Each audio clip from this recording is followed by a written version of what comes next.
ताज्या बातम्या आणि वैविध्यपूर्ण माहितीसाठी हे यूट्यूब चॅनल नक्की सबस्क्राईब करा आणि नोटिफिकेशन बेल आयकॉनवर प्रेस करा. मंडळी नमस्कार. शेतकरी कामगार पक्षाचे दिवंगत आमदार भाई गणपतराव देशमुख यांना राजकारणातले भीष्म पितामह समजलं जातं. विधिमंडळातली त्यांची अभ्यासपूर्ण भाषणं आजही महाराष्ट्रातल्या जनतेच्या मनात आहेत. आबासाहेब जेवढे प्रेमळ होते तेवढेच ते शिस्तप्रियही होते. सभागृहाच्या कामकाजाच्या वेळा ते काटेकोरपणे पाळत असत. सभागृहाच्या कामकाजात सर्वाधिक वेळ सहभागी झाल्याचा विक्रम आजही त्यांच्या नावावर आहे. आबासाहेबांच्या पावलावर पाऊल टाकत त्यांचे नातू तथा सांगोलेचे आमदार डॉक्टर बाबासाहेब देशमुख हे मतदारसंघाचं प्रतिनिधित्व करताना दिसत आहेत. आमदार डॉक्टर बाबासाहेब देशमुख यांनी काल तब्बल 14 तास विधिमंडळ अधिवेशनाच्या सभागृहात कामकाजात सहभाग घेतला.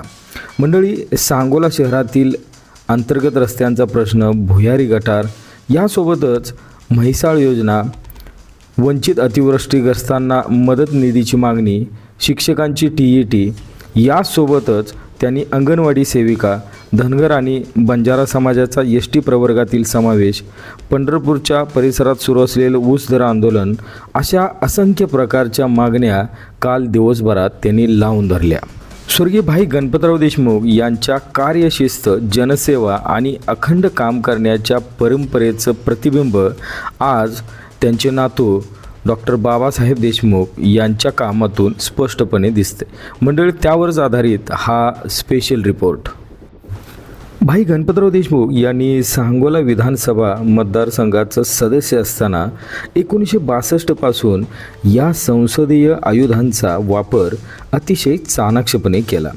अभ्यासपूर्वक प्रश्न मांडून आपल्या मतदारसंघातील समस्या त्यांनी सोडवून घेतल्या. केवळ सांगोलाच नव्हे तर महाराष्ट्रातल्या अनेक जिल्ह्यातील विविध विषयांवरचे प्रश्न मांडून त्यांनी आपल्या व्यासंगाची अनुभूती सभागृहातल्या आमदारांना करून दिली होती.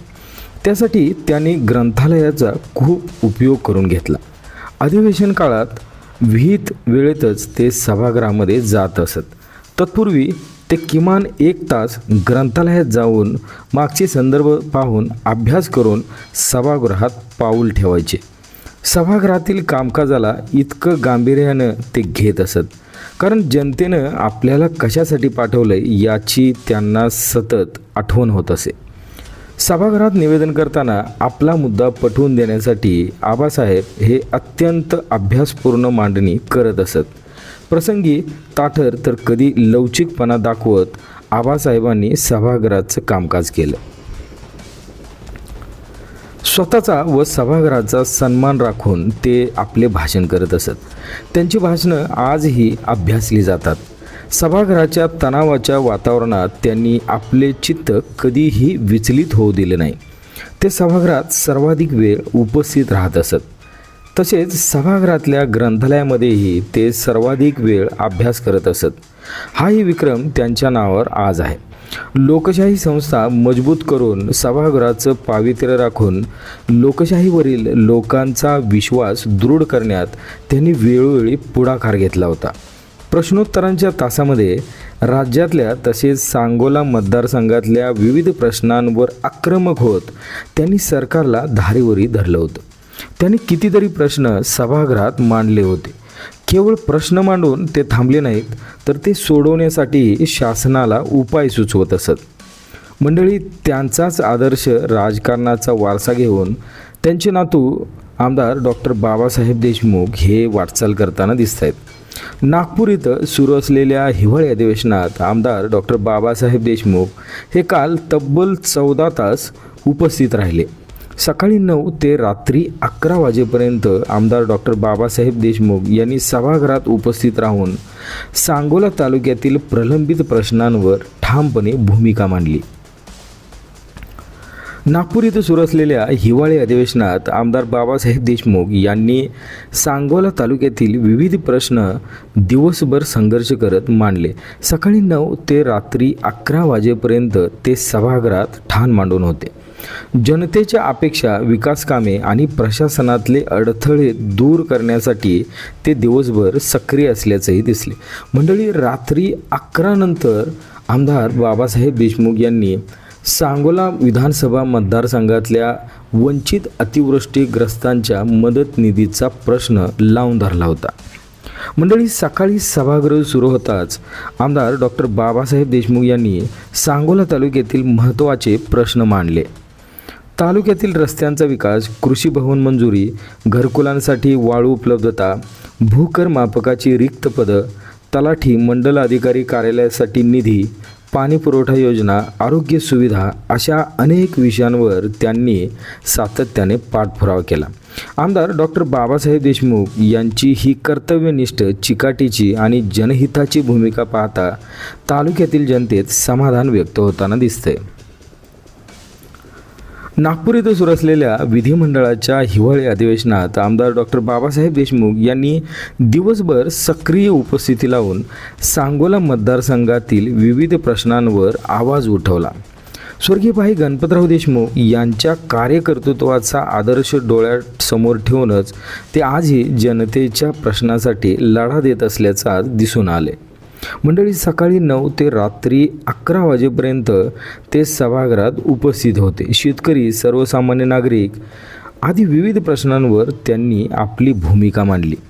मंडळी, आमदार बाबासाहेब देशमुख यांनी मागील 2 दिवसातही असंख्य प्रश्न मांडून सभागृहाचं लक्ष वेधून घेतले.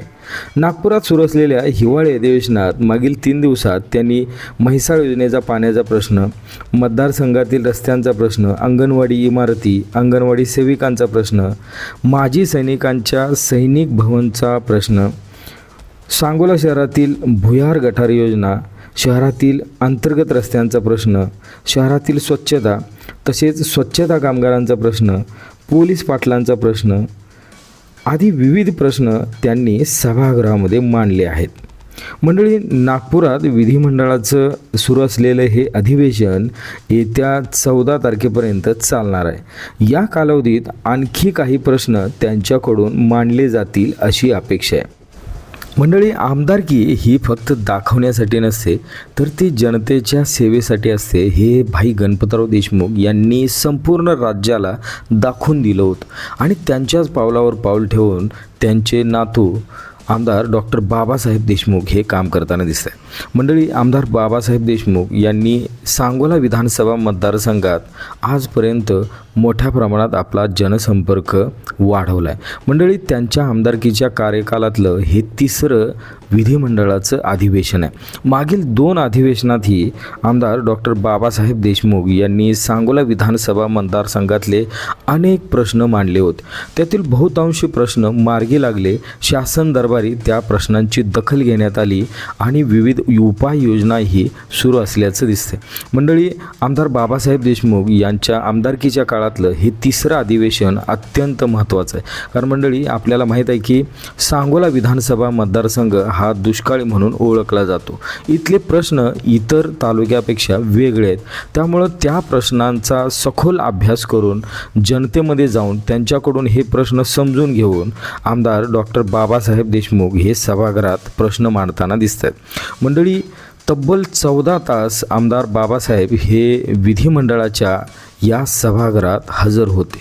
त्यांनी शेवटचा प्रश्न मांडला आणि त्यांच्या एकूण चिकाटीची आणि तळमळीची प्रचिती सांगोला विधानसभा मतदारसंघातल्या असंख्य नागरिकाला दिसून आली.